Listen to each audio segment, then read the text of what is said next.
dawn of warfare is upon us. As evolution takes its course on the battlefield, new weapons of warfare have begun to dominate the world, showcasing characteristics that the world never imagined. With this new reality, Sweden has now unveiled a next-generation aircraft, pushing the boundaries of speed to levels never seen before. This remarkable fighter jet is designed to reach extraordinary velocities, setting a new standard in aviation. But what makes this aircraft special, and is Sweden also preparing to unveil its sixth-generation airfighter? Join us as we unveil the characteristics of this hidden Swedish aircraft that is believed to reach the speed of light in seconds. Although no aircraft has ever achieved or flown at the extraordinary speed of light, the Swedish Gripen stands out with its impressive speed and remarkable capabilities. Let us delve into its features. In the late 1970s, Sweden realized that they needed a much more sophisticated replacement for its aging Saab 35 Draken and Saab 37 Viggen jets. The Swedish Air Force had their desired capabilities in mind. They wanted an affordable Mach 2 aircraft that could take off and land on short, basic runways as part of the Bas 90 defense system, designed for use during an invasion. These runways were only 800 meters long and 17 meters wide. They also wanted the new jet to be smaller than the Viggen, but just as powerful, with improved range and payload capacity. Initial ideas included the Saab 38, which is a trainer and attack aircraft, and the A-20, a more advanced version of the Viggen. Sweden also considered buying foreign jets like the F-16 Fighting Falcon, F/A-18 Hornet, F-20 Tiger Shark, and Mirage 2000. In the end, they chose to design a brand new fighter jet with Saab. Fast forward to 1979, Sweden launched a study for a multi-role aircraft capable of JASSIS, which means air-to-air, attack, and spanning or reconnaissance. For these requirements, Saab proposed several designs, with Project 2105 emerging as the top choice, later evolving into Project 2110. To build the jet, the government created Industri Gruppen JS, a joint venture including Saab-Scania, LM Ericsson, Volvo Flygmotor, and others. The chosen design was a lightweight, single-engine jet with advanced fly-by-wire controls, canards, and an aerodynamically unstable design for better agility. The engine was the Volvo Flygmotor RM12, based on the General Electric F404, focusing on reducing weight and complexity. In June 1982, Sweden's parliament approved funding of 25.7 billion Swedish kroner for 5 prototypes and the first batch of 30 jets. By 1983, a Saab Viggen was converted into a test aircraft to trial the new avionics and controls. The jet was named Gripen through a public contest, inspired by the symbol in Saab's logo. This marked the beginning of a modern, versatile fighter jet that would become a cornerstone of Sweden's air defense. Now let's explore the capabilities of this sophisticated airfighter. The Gripen is a highly adaptable fighter jet designed to be light, quick, and packed with advanced technology. Its canard control surfaces lift the aircraft at all speeds, while the delta wing adds extra lift. This helps balance the rear stabilizer, which creates drag at high speeds. With its purposely unstable design and digital fly-by-wire controls, the Gripen is more maneuverable, has fewer restrictions, and experiences less drag. It is also built for short takeoffs and landings, with air brakes and downward-tilted canards to help reduce landing distance. Designed for a long service life of around 50 years, the Gripen is easy to maintain. Its modular components, like the RM12 engine and PSO5/A radar, keep operating costs low and reliability high. The aircraft's design can easily be updated to incorporate new technology. About 67% of the Gripen's parts are sourced from Sweden or Europe, with the remaining 33% from the United States. Saab has focused on forming partnerships and technology transfer agreements with countries that buy the Gripen.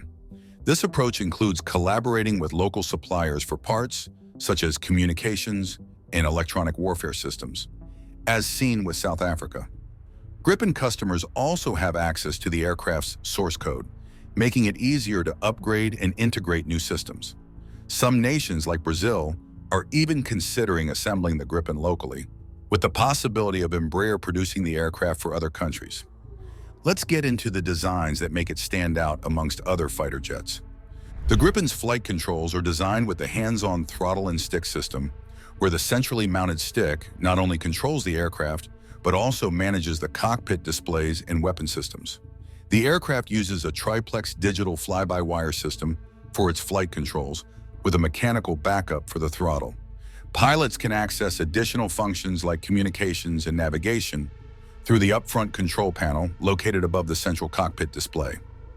The Gripen features a sophisticated EP-17 cockpit display system developed by Saab to improve situational awareness and reduce pilot workload by organizing information smartly. The aircraft also has sensor fusion capabilities, where data from onboard sensors is automatically analyzed and presented to the pilot through a wide-angle head-up display, 3 large multifunction color displays, and optionally a helmet-mounted display system. The 3 multifunction displays show different types of information. The central display handles navigation and mission data. The left one displays aircraft status and electronic warfare details, and the right shows sensor and fire control data. In the 2-seat versions, the rear seat display can be operated independently from the front seats. This is especially helpful during electronic warfare, reconnaissance missions, or command and control tasks. In 2010, Sweden upgraded its Gripens with new onboard computer systems and displays, with interchangeable displays designed for redundancy. If one fails, flight data can be shown on another. Saab, in collaboration with BAE, developed the Cobra helmet-mounted display system for the Gripen, based on the Stryker HMDS used on the Eurofighter. By 2008, the system was fully integrated into the aircraft and is available as an option for export customers. One advantage of the HMDS is that it allows pilots to control target queuing, view sensor data, and monitor flight parameters. It can also be equipped for night operations and includes chemical/biological filtration. The HMDS is designed for easy detachment to ensure safe ejection. As of January 2014, all Gripens in service are powered by the Volvo RM12 turbofan engine, a licensed version of the General Electric F404. This engine is designed for improved performance, reliability, and safety in single-engine use, with enhanced resistance to bird strikes. Changes to several subsystems also reduced maintenance needs. By November 2010, the Gripen had flown over 143,000 hours without any engine-related issues. A remarkable achievement. Rune Heierfeldt from Volvo Aero remarked, "This must be a tough record to beat for a single-engine aircraft." How dangerous is the Gripen and what makes it feared in the skies? The Gripen is designed to carry a wide variety of weapons, in addition to its 27mm Mauser BK-27 cannon, which is not included in the 2-seat versions.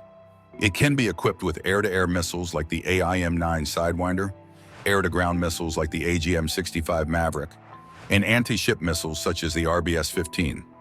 In 2010, after an upgrade, the Swedish Air Force's Gripens became compatible with newer weapons, including the long-range MBDA Meteor missile, the short-range Iris-T missile, and the GBU-49 laser-guided bomb. According to Saab's campaign director for India, Edvard de la Motte, customers have the flexibility to choose their weapon suppliers from places like Israel, Sweden, Europe, the US, or South America. While in the air, this aircraft can carry up to 6,500 kilograms of various armaments and equipment. This includes external sensor pods for tasks like reconnaissance and target designation, such as Rafael's Lightning Targeting Pod, Saab's Modular Reconnaissance Pod System, or Thales' Digital Joint Reconnaissance Pod. The Gripen also features an advanced electronic warfare suite that can operate undetected in passive mode or actively jam enemy radar. Additionally, it has a missile approach warning system to detect and track incoming threats. In 2013, Saab announced it would be the first to offer the Bright Cloud Active Jammer developed by Selex ES. In 2014, the Gripen successfully tested the enhanced survivability technology Modular Self-Protection Pod, a countermeasure against missiles. Saab calls the Gripen a swing role aircraft, meaning it can quickly switch between different roles with just the push of a button. When this happens, the system adjusts the human-machine interface to suit new situations and threats. The Gripen is also designed to work with various communication systems, including secure Saturn radio, Link 16, rover, and satellite uplinks. For long-range missions, the Gripen CD model includes equipment like an air-to-air refueling probe and an onboard oxygen generation system. The development of this aircraft wasn't without its challenges. Apart from the fact that developing the Gripen was a significant challenge for Sweden, critics of the earlier Viggen project also spoke up concerning its price and called it overly expensive, prompting political resistance to future military aircraft development. Despite opposition, the Gripen project narrowly passed in 1982, with final approval in 1993 under a fixed-price contract, later criticized for cost overruns. However, that's not all. There were early crashes recorded in 1989 and 1993 damaged public trust, sparking media scrutiny and calls for accountability. While the government supported the program, international marketing efforts faced corruption allegations involving BAE Systems and Saab, tarnishing Sweden's reputation. From the beginning, the Gripen's costs have been a key focus. While initial development costs totaled 1.84 billion euros, its operational cost was the lowest among modern fighters at $4,700 per flight hour. Also, maintaining 100 older models until 2024 was estimated at 60 billion Swedish kroner, while purchasing 60 Gripen EF would cost 90 billion Swedish kroner over 30 years, reflecting long-term affordability concerns. Moving on, during the Cold War, Sweden's military needed to be prepared for a potential invasion. To defend against this, they developed the Bas 90 system, which allowed combat aircraft to be quickly dispersed for defense. One of the Gripen's key design goals was to operate from short, snow-covered runways just 500 meters long. The aircraft could also be ready for takeoff in just 10 minutes after a quick rearm, refuel, and routine checkup by a small team. For air-to-ground missions, it took about 20 minutes. A big focus during the design was making the Gripen easy to maintain. Many parts require little to no maintenance, and the aircraft uses a health and usage monitoring system to track performance and help technicians with servicing. Saab also runs a continuous improvement program, analyzing data to improve the Gripen. According to Saab, the Gripen has 50% lower operating costs than its best competitor. A 2012 study by Jane's Aerospace and Defense Consulting confirmed that the Gripen had the lowest cost per flight hour of several modern fighter jets. It cost just $4,700 per hour, significantly less than the F-16 Block 40 and 50, which costs about 49% more at $7,000 per hour. In 2024, a study started to explore whether a Gripen could launch a small satellite into low Earth orbit, expanding on earlier research. While commercial airliners are typically used for this purpose, the Eurofighter Typhoon has also been considered for this task. Now, to the most interesting aspect of this video, is Sweden joining the race in building its sixth-generation aircraft? The simple answer is yes. Let's get into it. As NATO races to focus on next-generation fighter jets, Sweden, a new member of the alliance, is taking a step back to evaluate its future as a producer of warplanes. In 2022, Sweden paused its involvement in the Global Combat Air Program, a major European project led by the UK, Italy, and Japan, aiming to develop a sixth-generation fighter by 2035. Today, Sweden's leading aerospace company, Saab, has just signed a new contract with the Ministry of Defense to start conceptual studies on future fighter systems, basically beginning from scratch. Saab has already built a strong global presence with its Gripen aircraft, and now political leaders are hoping to use this expertise to strengthen NATO. On both sides of the Atlantic, new ideas for air power are emerging, shifting away from traditional fighter jets controlled by pilots. Instead, countries are exploring the possibility of a network of various flying machines at different altitudes that can work together seamlessly, overwhelming enemies with the push of a button. A key part of these plans is building a multinational industrial base capable of bringing them to life. For European nations, this means working together on important aviation technologies while keeping enough national expertise to handle future crises, a concern that's certainly top of mind for decision-makers in Stockholm. According to Major General Jonas Wickman, head of the Swedish Air Force, speaking to Defense News, it's been a successful journey so far for Sweden's jet-making industry, and they are excited about what's next. He sees the new warplane studies as a step forward in figuring out Sweden's next moves. He also explained that these concept studies give Sweden the freedom to decide what fits them best and to invest in the capabilities that matter most to them. But will there be another program? Sweden's decision to take a moment and assess its needs has left the defense industry speculating about what the country's next steps will be. The future of Sweden's fighter aircraft program raises several possibilities. Could Stockholm rejoin the Global Combat Air Program through Saab? Might it join the future combat air system led by France, Germany, and Spain? Or could it choose to develop its own fighter with other partners? Or simply acquire an existing one when needed? Major General Wickman stated that no decisions would be made until at least the beginning of the next decade, but assured that Swedish industry would play a role regardless of the path taken. According to Douglas Berry, a senior fellow at the International Institute for Strategic Studies, the emergence of a third European fighter program is unlikely due to the huge investments required. Instead, Sweden may look to join an existing collaboration to share the costs of research and development. The high costs of ambitious programs like GCAP and FCAS are a significant challenge, with life cycle expenses reaching tens of billions. For context, the UK has already committed $2.5 billion for GCAP's initial research phase, which is about 1/4 of Sweden's planned 2024 defense budget. Regardless of the decision, Sweden's leaders are likely to preserve the country's unique approach to combat aircraft. Justin Bronk, a senior research fellow at RUSI, believes that Sweden will stick to its strengths in areas like designing efficient, small airframes, incorporating advanced electronic warfare systems, and ensuring ease of maintenance. Just like everyone guessed, the Gripen fighter will remain the backbone of Sweden's Air Force for many years, with plans to use the latest version, the Gripen E, until 2060. Its successful design is expected to influence any future Swedish fighter projects. Peter Nielsen, head of Saab's advanced programs, highlighted key features such as easy upgradability, robustness for dispersed operations, and cost-effectiveness that will help shape the next fighter system.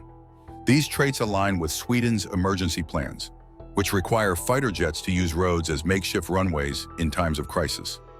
At the Singapore Air Show in February, Mikael Franzen, Saab's chief marketing officer, explained that the Gripen CD would be kept in service longer than originally planned due to current threats. The CD versions are now expected to be retired between 2035 and 2040, ensuring Sweden's Air Force maintains readiness during rearmament. Currently, over 21 Gripen E models are in operation worldwide, with 35 more in production. Franzen also shared that under the Gripen E program, Saab has upgraded every system in the older CD models, including enhanced electronic warfare capabilities and the ability to carry 3 times more armaments. When it comes to developing a future fighter, Sweden doesn't plan to go it alone. Nielsen emphasized that Sweden has a long history of international collaboration and will continue to work with other countries. The ongoing studies with the Defense Ministry will help Swedish leaders make decisions about future fighter systems, focusing on technology analysis, partnership opportunities, logistics, and both digital and physical testing of new capabilities. Saab plans to explore a mix of manned and unmanned systems, as well as disruptive technologies. One of Saab's unique strengths is its focus on counter-stealth technology, which helps detect aircraft designed to avoid radar detection. At a recent air warfare conference, Jonas Gronberg, Saab's director of strategy for fighter aircraft, explained that as software and hardware for signals processing continue to evolve, stealth fighters will become more detectable by radar. He pointed out that older radar systems, particularly those operating at low frequencies, are better at spotting stealth aircraft due to their longer wavelengths. Sweden, like many other countries, is exploring the idea of adding a drone to work alongside Gripen fighters, even before a next-generation fighter is developed. This concept, known as the loyal wingman, involves an unmanned aircraft that can assist pilots during flight. These drones can take on tasks like attacking targets, gathering intelligence, or even acting as decoys. In 2022, Saab revealed its concept for a supersonic loyal wingman in an academic paper presented at the International Council of the Aeronautical Sciences in Stockholm. Although details about the technology are scarce, the concept was originally developed as part of Saab's involvement in the United Kingdom-led GCAP program. The loyal wingman was designed for combat with a low radar profile, capable of high speeds and long-range air-to-air missions. Meanwhile, Saab is preparing its team for the critical next-gen fighter study. The company has equipped its team with full fighter system capability and is actively hiring more engineers to support the project, according to Nielsen. Thanks for watching. While you are still here, click on the link appearing on your screen to check out another of our videos. See you there.